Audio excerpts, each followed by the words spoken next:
hoje no nosso podcast eu tenho a honra de receber aqui o pastor Zenaldo Oliveira, da Igreja Batista Nacional da Palavra. E o nosso assunto aqui com o pastor hoje é sobre essa guerra lá em Israel. E a gente quer entender um pouco, pastor, esse contexto que realmente está acontecendo, né? Por que essa guerra? Qual é o papel de Israel nisso tudo? E a gente tem a honra de lhe receber aqui no Referencial Cast. Seja bem-vindo. Obrigado pela oportunidade. É sempre bom falar da palavra de Deus. E eu espero que, através do programa, a gente consiga não tirar todas as dúvidas, né? Mas esclarecer um pouquinho, é né? impossível, né? Porque são dúvidas históricas. Mas esclarecer, né? De acordo com a palavra de Deus. Vamos lá. Primeiro, em relação a esses ataques, né, que ocorreram recentemente a Israel. Nós temos o fato do dia 7 de outubro, que é onde começou, né? Foi aquele ataque terrorista do Hamas, entrando na fronteira, né, invadindo o território de Israel, levando pessoas, né, crianças, bebês, idosos e tudo mais, sequestrando, na verdade, né, matando e sequestrando, inclusive estrangeiros que estavam lá, brasileiros. E a partir daí o mundo entrou numa tensão muito grande, né? Porque tudo que envolve Israel acaba trazendo tensão para o mundo.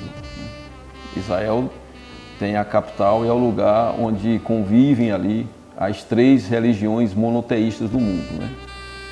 O judaísmo, que é histórico lá, o cristianismo, né?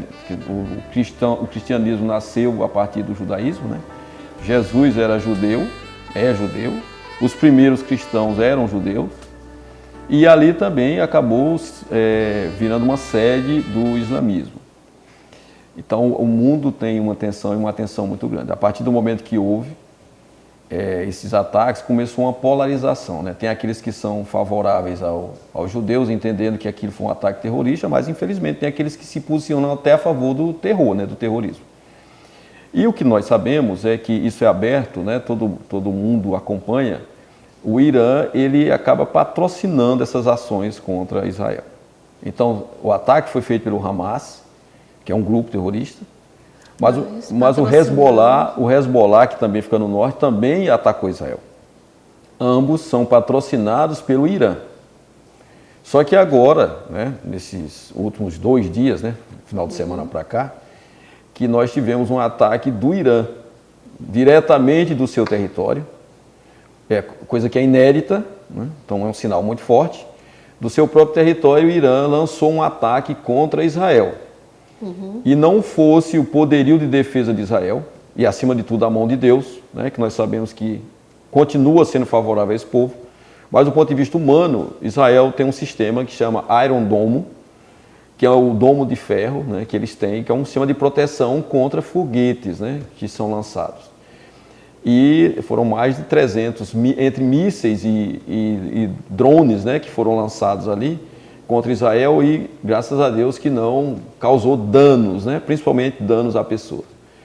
E a partir daí você começa a ter uma escalada disso, né, porque o Irã tem os seus aliados e Israel também tem os seus aliados. Então, aí, do ponto de vista bíblico, nós começamos a ter sinais fortes do cumprimento de profecias que apontam para o fim. Então, a gente pode dizer que essa guerra, que tudo isso que está acontecendo lá também está relacionado ao que está no livro de Apocalipse, que seria os finais dos tempos. Sim, não diretamente com o Apocalipse, porque o cenário do Apocalipse é muito mais terrível do que o que nós estamos vendo hoje, né? O cenário do Apocalipse, que é um cenário ali descrito, é o derramar da ira de Deus, é o julgamento de Deus sobre a humanidade, né? Sobre aqueles que tiveram a oportunidade e não aceitaram a salvação, que é Cristo. Inclusive judeus, né?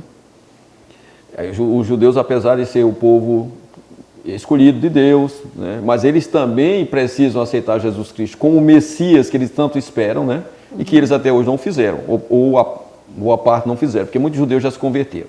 Então, o que acontece? Quando você olha do ponto de vista da escatologia bíblica, né? Quando você fala escatologia, é o assunto relacionado aos últimos tempos, né? O estudo daquilo que vai ocorrer, das profecias que vão se cumprir nos últimos tempos. Não só o livro de Apocalipse fala dos últimos tempos, né? Você tem os livros proféticos, quase todos os profetas menores e maiores falam a respeito do final dos tempos. Jesus Cristo, quando ele esteve entre nós, né, vivendo aqui como humano, ele fez um sermão que está registrado para quem queira acompanhar em 3 evangelhos. No capítulo 13 do Evangelho de Marcos, no capítulo 21 do Evangelho de Lucas e nos capítulos 24 e 25 do Evangelho escrito por Mateus, está narrado, está descrito esse sermão chamado Sermão Escatológico de Jesus, onde Jesus fala das coisas do final dos tempos.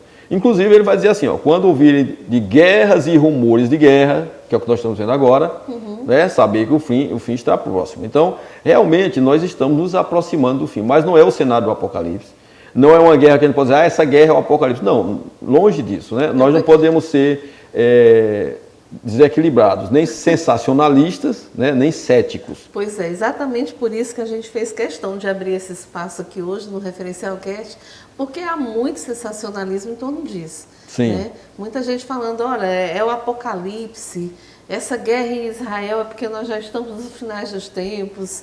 Enfim, é tanto disse-me-disse que acaba confundindo as pessoas. Sim. Né?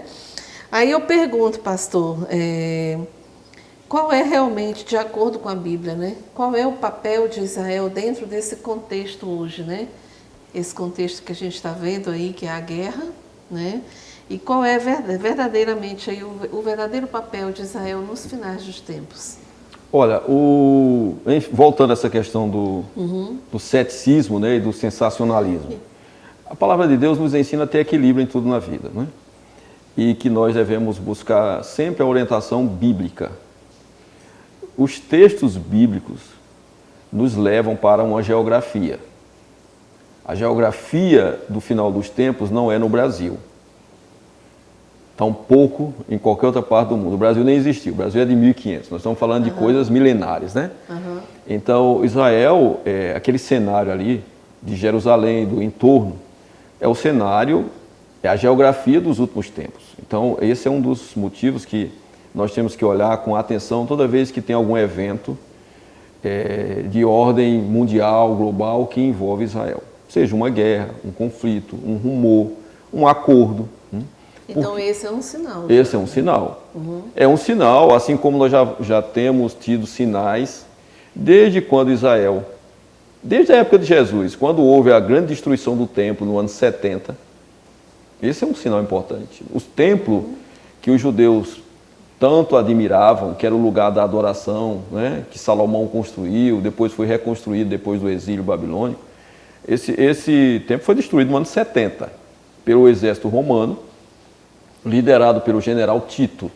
Né? Na época, quem era o imperador era Nero, o imperador romano. Então, nessa época, os judeus foram espalhados, perderam o direito de ficar na sua terra, muitos morreram.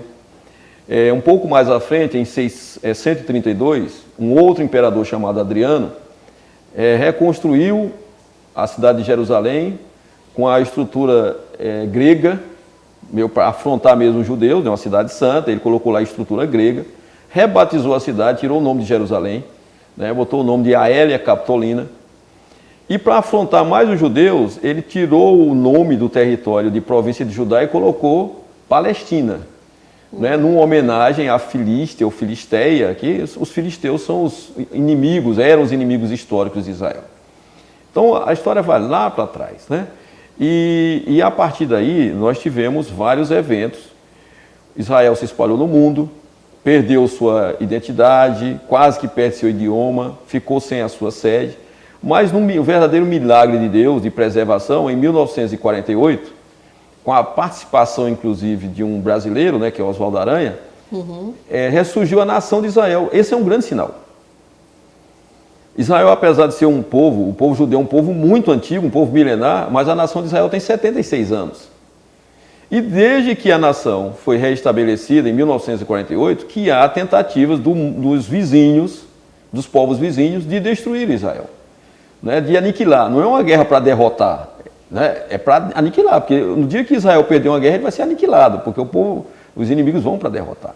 E apesar de que Israel contém, digamos assim, um menor contingente, né? Sim.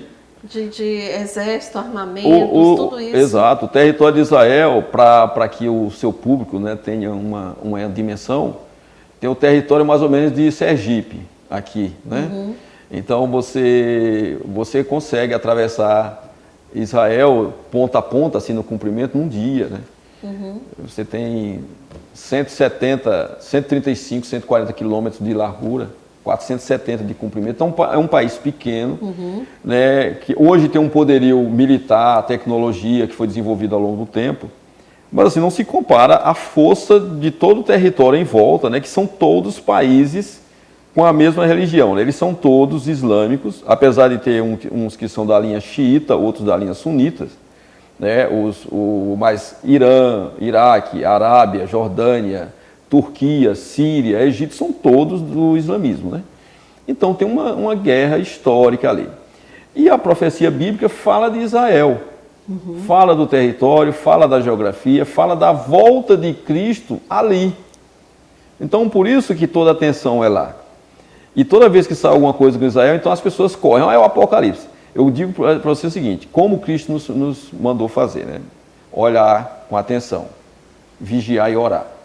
Nós estamos num tempo que as pessoas devem aproveitar para se aproximar de Deus, né? Porque realmente nós não estamos distante do fim. Agora, quando vai ser? Essa é a guerra final? Não, longe de dizer isso. Primeiro que a Bíblia não diz quando isso vai acontecer, mas deixa sinais. Esse é um sinal importante? É. E ele se torna importante porque ele não vem sozinho. Ele vem junto com uma pandemia que nós tivemos há pouco tempo, né, com vírus que continuam se multiplicando no mundo, com outras guerras, por exemplo, nós estamos com uma guerra na Europa, que não acabou. Rússia com Ucrânia, estão lá. Nós temos uma guerra lá da China com Taiwan. Nós temos uma ideologia tomando conta do mundo em termos de política, de poderes, disputa de poderes no mundo. Nós temos uma degradação da humanidade assim impressionante. As pessoas estão inclinadas à violência, ao desamor, né, ao desrespeito. Então, você tem a natureza está se manifestando, um calor intenso, como nunca houve, tempestades em todas as partes do mundo, vários vulcões entrando em erupção, terremotos e ameaça de terremotos. Então, até aqui no Brasil. Né? Exato, você tem uma conjugação de fatores que nos leva a crer que realmente nós estamos caminhando para o final. E esse é mais um passo. O quanto isso está próximo, não sabemos, mas como eu falei, temos que ficar atentos aos desdobramentos e que cada um possa realmente aproveitar a oportunidade de buscar esse relacionamento com Deus. Pastor, você já explicou aí por que Israel sempre é muito perseguida, né, pelos vizinhos, que são aqueles países lá que você relacionou aí. Agora, a minha pergunta é, quem protege Israel? Porque é uma nação pequena, né? Sim. Com poder militar, comparando, por exemplo, com o Irã e com outros países ali vizinhos, o poder militar de Israel é bem mais inferior, né? Sim. Então, assim, mesmo assim, ao longo da história, né, Israel sempre está ali vencendo as guerras, as lutas, né? Então, a minha pergunta é, pastor, quem protege Israel? Então, antes de responder diretamente, eu quero lembrar três guerras, pelo menos, né, que mostram que Israel não venceu sozinho. A Guerra da Independência, que se deu em 1949, logo após a independência de Israel, né, quando Israel decretou-se Estado independente, houve uma confederação ali de países, né, de povos vizinhos que invadiram Israel, para aniquilar Israel, para não deixar que Israel ficasse como Estado. Israel venceu e aumentou territórios. No ano 1967, houve a Guerra dos 6 Dias, que o Egito estava liderando mais uma vez uma confederação de países contra Israel. Israel, de forma magistrosa, né, com estratégia militar e mais uma vez com milagres de Deus, principalmente, foi e derrotou os inimigos. Em 73, 6 anos depois, houve a Guerra do Yom Kippur. num dia que Israel, um dia que eles dedicam a oração, ao jejum, até o exército estava fora dos postos. E houve um ataque surpresa, por pouco Israel não era derrotado e aniquilado. E mais uma vez Israel, né, deu a volta por cima com a ajuda de Deus. Então, resumidamente e objetivamente, quem protege Israel é Deus. Por quê? Porque tem profecias ainda a se cumprir que envolvem Israel. Então a palavra de Deus vai se cumprir. Não tem força humana que faça com que a palavra de Deus deixe de ser cumprida, como está escrito. A gente pode dizer que Israel é a menina dos olhos de Deus. Não só Israel, mas todo aquele que escolhe Jesus Cristo, escolhe Deus. Israel tem uma história com Deus, porque é o povo que foi escolhido. Deus tem uma aliança com Abraão. Essa aliança foi passada para Isaac. E depois é passada para Jacó. Jacó é Israel. As pessoas às vezes não sabem, né?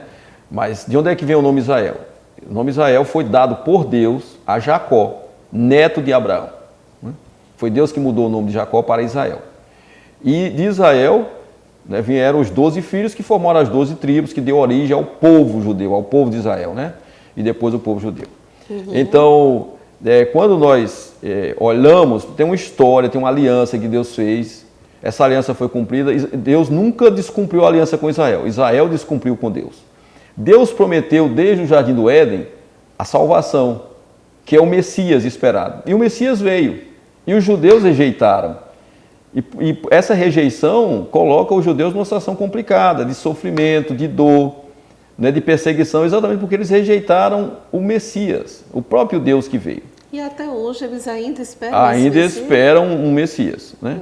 E aqueles judeus que se converteram, que às vezes a gente passa e esquece, né? João, Pedro, Paulo, Tiago, André, Natanael, Filipe, todos eram judeus que se converteram ao cristianismo porque passaram a seguir Cristo. Então todos nós, né, quando uma pessoa ela aceita Jesus Cristo como único, não é um Senhor, né? Porque tem gente que diz, eu aceito Jesus como um Senhor. Não, Jesus Cristo é o único e deve ser único na nossa vida. Senhor e Salvador, nós também estamos embaixo dessa graça, desse amor, e passamos também a ser menina dos olhos de Deus, né? Os judeus, na verdade, eles estão atrás, porque o judeu não é salvo por ser judeu. Só existe um caminho para a salvação, é Cristo. Então o judeu que não crê na esperança, não crê em Cristo, também vai para a perdição. Mas Deus tem planos para cumprir naquele território com esse povo, pelo menos um remanescente deles. Bom, aí eu ia perguntar, né, qual é a diferença entre judeus e cristãos? Certo. É o que eu acabei de falar.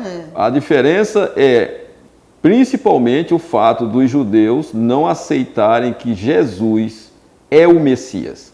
Até aproveitando para falar para o público aqui, né, que a gente fala assim, Jesus Cristo, né? Aqui na nossa cultura ocidental, brasileira também, né? Quando Jesus Cristo, a gente pensa logo nome e sobrenome, né? Jesus Cristo, nome e sobrenome. Não é nome e sobrenome, né? O nome dado é Jesus, Yeshua. Esse é o nome, que significa salvação, Salvador. Cristo é ungido. Cristo é a palavra grega para a palavra Machia, que é uma palavra hebraica. Né? Então, ali está dizendo Cristo, Jesus, o Messias, o ungido. Então, os judeus, eles não aceitaram, não é todos, mas a maioria dos judeus não aceitaram que Jesus é o Messias esperado, que eles esperaram, que foi prometido através de Moisés, de Samuel, de Davi, dos profetas e tudo mais, né? Anunciado por João Batista. Então, qual é a diferença entre judeu e cristão? O judeu não reconhece Jesus como o Cristo, o Messias. E nós reconhecemos que Ele é o nosso único Salvador e Senhor. Essa é a diferença. Nós somos cristãos porque somos seguidores de Cristo. Você considera, então, pastor, que esse seria, vamos dizer assim, o maior erro de Israel? Ah, sem dúvida. Não só de Israel, mas de todo ser humano que não aceita Jesus Cristo como Senhor e Salvador. Por quê? É importante nós colocarmos isso. O homem, ele pecou contra Deus. Deus não é só amor. Deus é amor, mas não é só amor. Deus é também pleno em santidade e em justiça. Então, quando o homem errou contra Deus, entrou em ação o amor dele na promessa de Cristo, mas entrou também a justiça. E há uma ira de Deus que vai ser derramada sobre a humanidade. E é um erro das pessoas não aceitarem o sacrifício de Cristo. Porque aquilo que foi derramado na cruz, historicamente, né? Você pega filmes, vídeos e tudo mais, não só a Bíblia, para narrar o que aconteceu com Cristo na cruz. É terrível. Ali foi derramada a ira de Deus num substituto. Porque Cristo me substituiu você e todos aqueles que aceitam. Mas tem pessoas que até hoje rejeitam isso. Então o que restam para essas pessoas? A ira de Deus. Então não é só o judeu que tem isso como problema, como pecado. É todo aquele que não aceita o sacrifício de Cristo como fonte de libertação e salvação para todo aquele que pecou. E quem pecou? Todos. Todos pecaram, com exceção de Cristo. A gente está caminhando para o fim, né? Finais dos tempos. Sim, estamos. Finais dos tempos. Aí quando se fala muito dessa questão que você colocou aí, a ira de Deus, pessoas que não aceitam, né? Alguns dizem até que o inferno é aqui mesmo, né? Enfim, qual seria, pastor, a sua colocação para uma pessoa que pensa isso, mas de fato as coisas que estão acontecendo, como você colocou, né? Elas estão acontecendo, independente de eu acreditar ou não, elas vão continuar acontecendo e isso é um fato. Sim. Olha só, assim, primeiro, é difícil falar com alguém que não crê na Bíblia.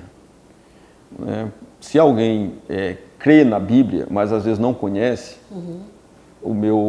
minha recomendação, minha sugestão é que conheçam a Bíblia.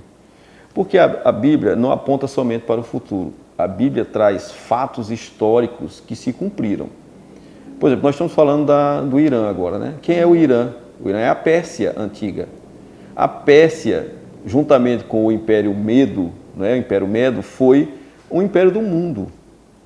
Então, quando você fala dos grandes impérios do mundo, os mais antigos, você tem o Império Egípcio, o Império Assírio, né? Depois veio o Império Babilônico, naquela região da Mesopotâmia, que a origem foi com os sumérios, os acadianos. Dali mesmo, juntaram-se depois dois povos, que eram inimigos, inclusive, os persas e os medos, para derrotar a Babilônia. E depois a gente viu até recentemente um filme aí histórico, com a participação de um brasileiro, que surgiu o Império Grego, do grande Alexandre, que derrotou o Império Medo-Persa. Então, e você pega o livro de Daniel, você encontra esses fatos narrados muito antes. A Bíblia é um livro totalmente atual, né? Atual. E as profecias da Bíblia, histórias, foram cumpridas tal qual está. O que nos faz ter fé, acreditar, ter confiança de que aquilo que está escrito e ainda não se cumpriu, se cumprirá. Então, quando a gente fala assim da ira de Deus, as pessoas não gostam de ouvir isso. As pessoas gostam de ouvir assim, Deus é amor, né? As pessoas gostam de pensar assim, no final Deus vai passar a mão na cabeça de todo mundo, mas não é o que está escrito. Não é o que Cristo falou, não é invenção humana. A arqueologia demonstra, a Bíblia não foi inventada, a Bíblia não foi adulterada, como muitos falam, a Bíblia já foi mexida por... Não foi. Né? Tem comprovação arqueológica, histórica, que a Bíblia não foi adulterada, que a Bíblia que tinha na época de Cristo é a Bíblia que nós temos hoje. Né? Então, e o que está escrito vai se cumprir. A ira de Deus vai se derramar. Quando a gente fala do Apocalipse que você citou inicialmente, né? Das taças, dos selos, das trombetas, é um período de derramar da ira de Deus sobre a humanidade. E naquele período, não adianta mais as pessoas quererem se arrepender.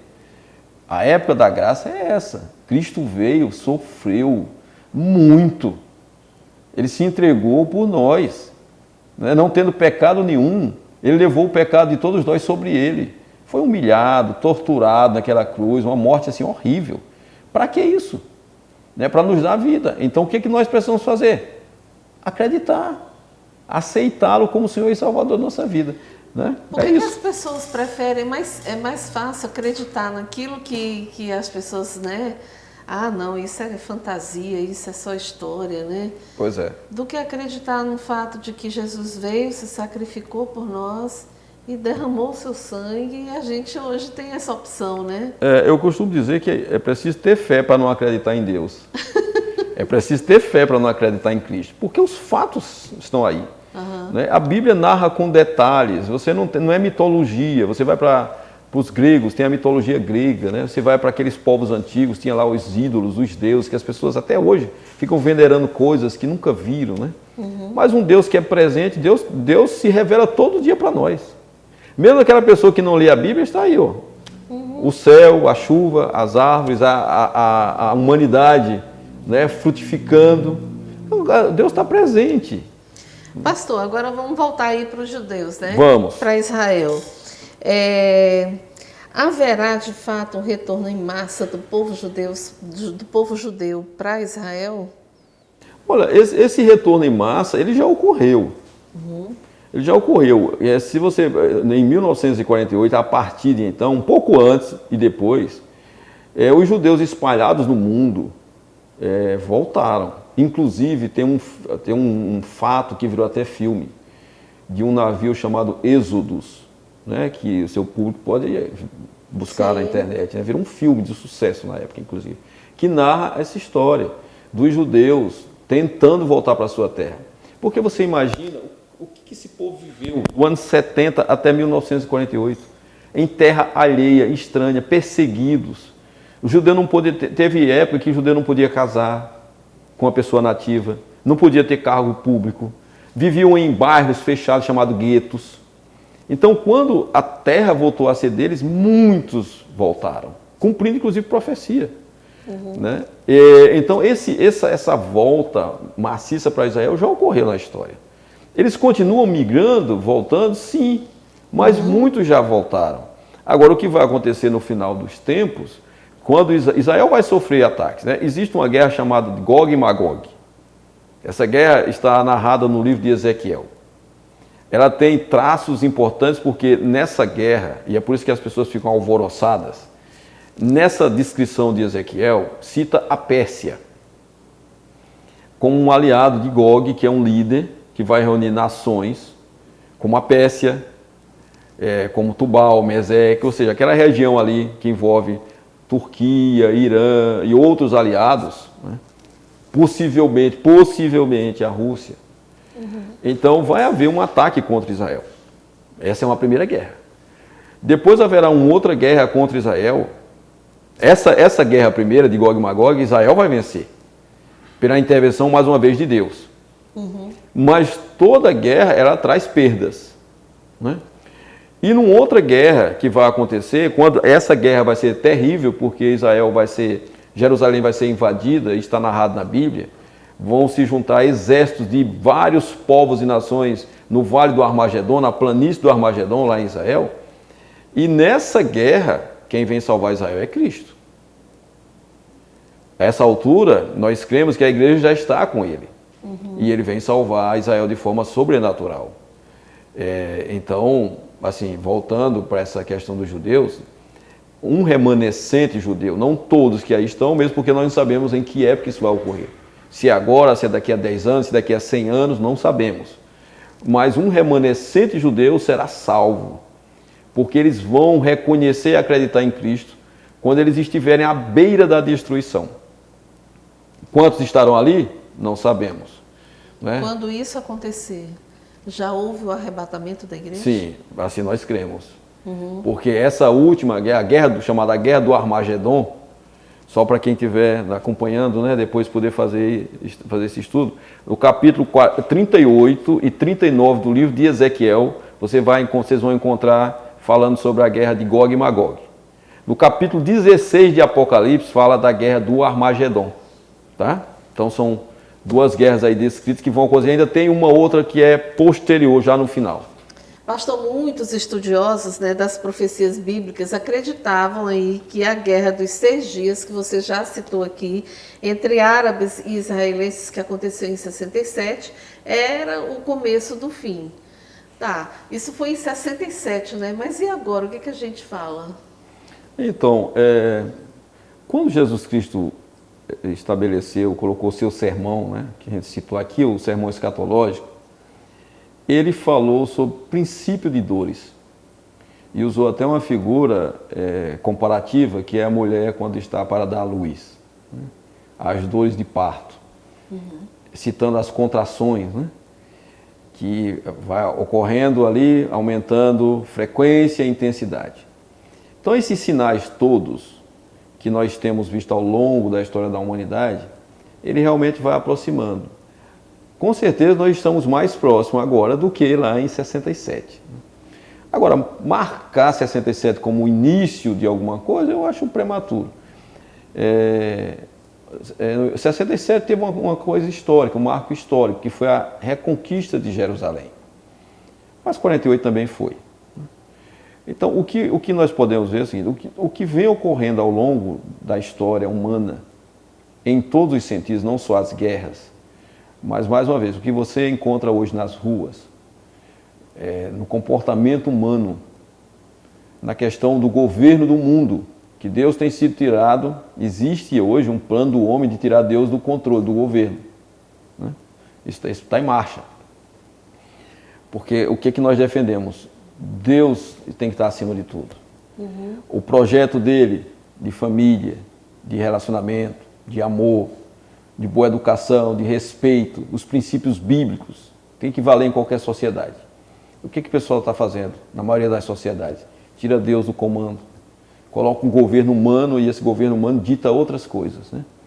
E aí ele destrói o projeto de família, acaba com as relações de respeito, de amor. É isso que tem ocorrido. Então, isso também é um sinal.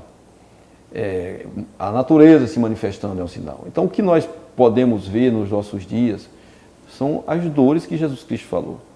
Então, quando nós estamos próximos da luz, né, usando a figura da maternidade, não sabemos.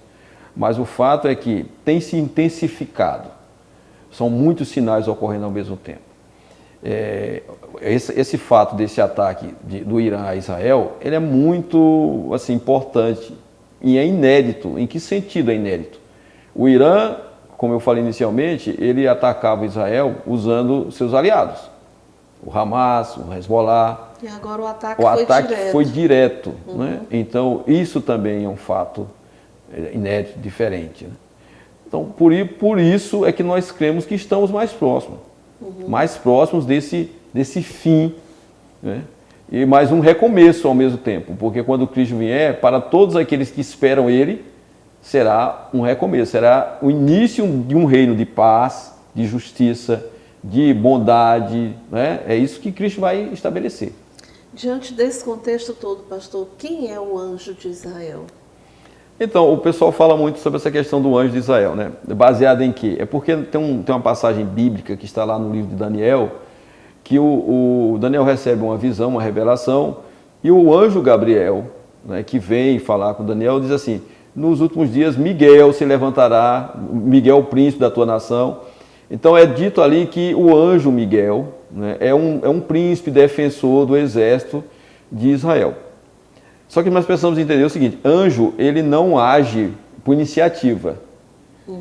O anjo, Gabriel, né, Miguel, que são os anjos citados na Bíblia, né, eles só agem conforme o comando de Deus. Então não adianta as pessoas ficarem orando, nem nós, nem os judeus ficarem orando, rezando, chamando, clamando para o anjo.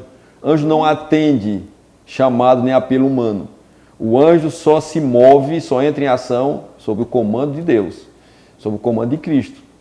Então, as pessoas falam muito do anjo Miguel por conta dessa passagem que está lá no livro de Daniel. Certo. Pastor, você falou muito dessa questão de que esse tempo em que nós estamos vivendo, onde há muita falta de respeito, há muita falta de amor, tolerância, né? Você considera que hoje as pessoas, que a estratégia, a grande estratégia do nosso maior inimigo, que é Lúcifer, né?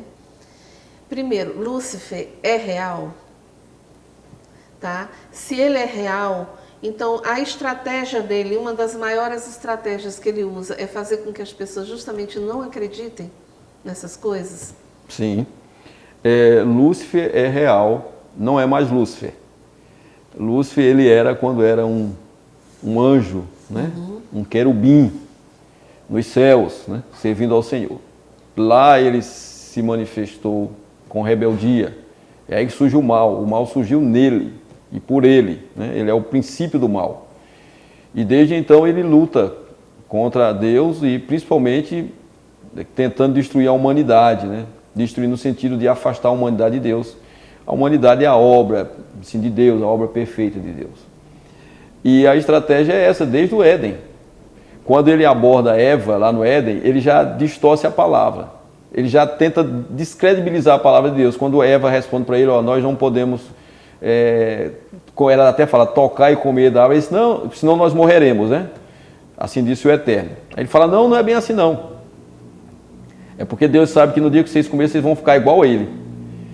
Né? Então ele tenta tirar a credibilidade, dizendo que eles não morrerão, e que, pelo contrário, se eles comerem daquele fruto, eles vão ficar igual a Deus. Então, aí Eva vai, toma, dá também para Adão, e a gente sabe o que aconteceu, né? As consequências disso. Mas desde lá, ele distorce a palavra de Deus. Quando ele tentou Jesus Cristo, ele usou a palavra. Então, tudo que Satanás quer é nos afastar de Deus.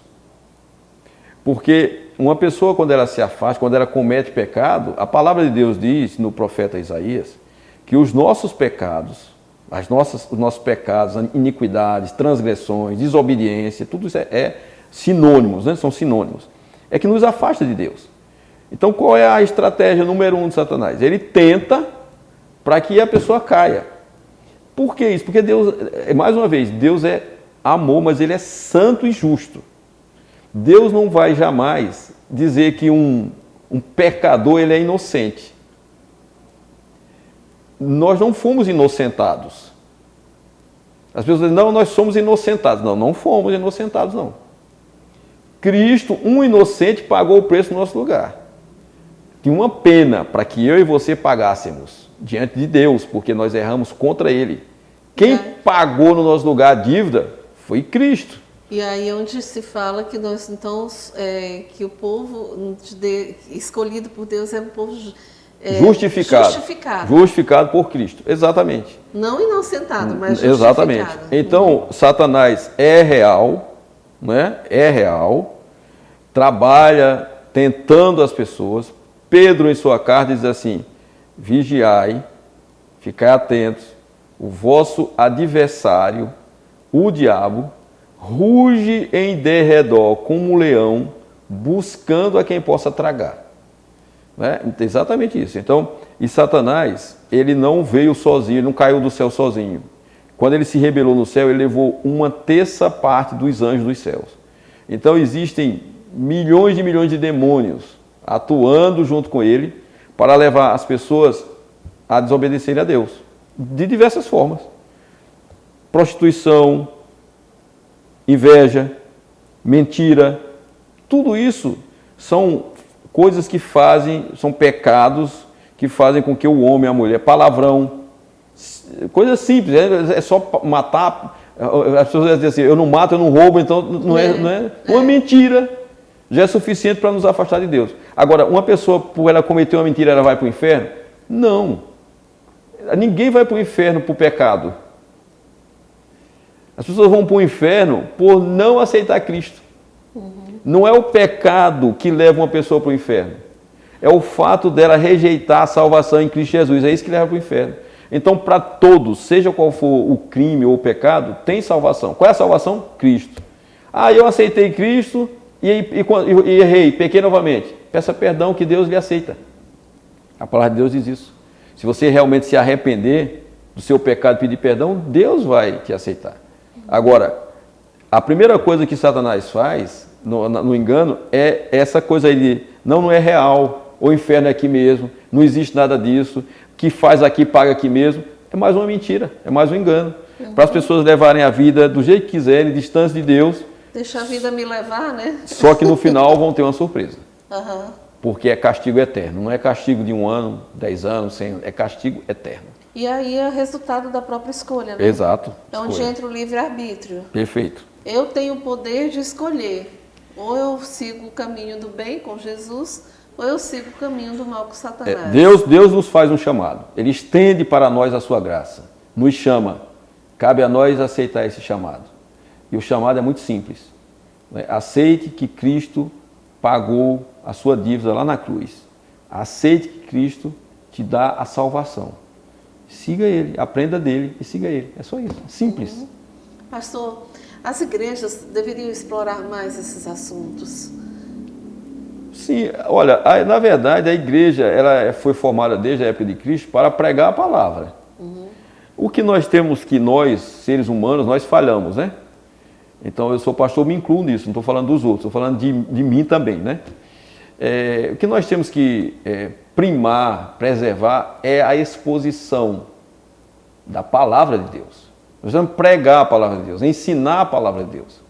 Tudo que é do homem tem que ficar em segundo plano. Estratégia, modelo, tudo é importante, mas é segundo plano. O principal é fazer com que a palavra de Deus seja levada para as pessoas aprendam sobre isso, né? Para que as pessoas também tenham esse direito à salvação. Existe uma preocupação sobre a nossa liberdade, aqui no Brasil inclusive, de liberdade de poder falar do amor de Deus livremente. Existe essa preocupação? Está na Bíblia alguma coisa sobre isso? Não especificamente do Brasil. O que nos preocupa é que, historicamente, quando homens assumiram o poder com a intenção de afastar Deus, isso trouxe como consequência uma perseguição à igreja. Por exemplo, o Império Romano. A igreja, a primeira fase da igreja foi uma igreja extremamente perseguida. Perseguida à morte mesmo, né? O Coliseu lá de Roma, sim, ali cristãos foram mortos. Os imperadores viam os cristãos, está na história isso, não é algo que eu estou falando aqui, né? Que não seja de conhecimento público. Quando houve lá o incêndio em Roma, na época de Nero, os cristãos foram acusados e os cristãos foram queimados vivos. Né? Cristãos foram jogados em covas. Todo tipo de atrocidade foi cometida contra cristãos, né? no Império Romano. E assim tem sido ao longo da história. Então, hoje mesmo, nós temos algumas nações que é proibido a Bíblia. Então, quando governos se levantam e começam a acenar para deixar Deus de fora, falar contra os valores bíblicos, começa a assustar, porque até onde isso pode chegar? E o medo do cristão é perder a liberdade de pregar a palavra de Deus, porque é a palavra de Deus que salva, que transforma, né? Feliz é a nação cujo Deus é o Senhor. Então, todas as nações, todos os governantes, todas as pessoas deviam buscar isso, colocar Deus em primeiro lugar sempre. Olha, hoje nosso podcast foi bom, foi uma Glória aula. a Deus, bênção. Foi uma aula, Glórias a Deus. Conversei aqui com o pastor Zenaldo Oliveira, da Igreja Batista Nacional da Palavra, sobre a gente entendendo um pouco mais, né, sobre essa situação de Israel e o papel do verdadeiro cristão, inclusive, né, o papel de Deus, né, dentro desse nosso contexto. Então, foi muito bom, viu, pastor? Quero lhe agradecer mais uma vez por ter dado nesse curto espaço de tempo, que eu sei que esse tema aqui vale aí pelo menos uns 4 podcasts. Vale. Mas muito obrigada, viu? Bênção, prazer estar aqui, que Deus abençoe a todos, né? Que essa palavra possa fazer com que cada um que ouvir tenha mais sede e fome de aprender de Deus através da sua palavra. E Cristo é o Senhor e Salvador.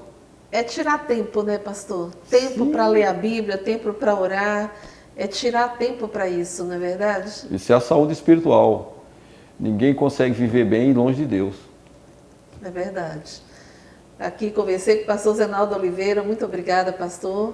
E logo, logo a gente está de volta com mais podcasts para vocês.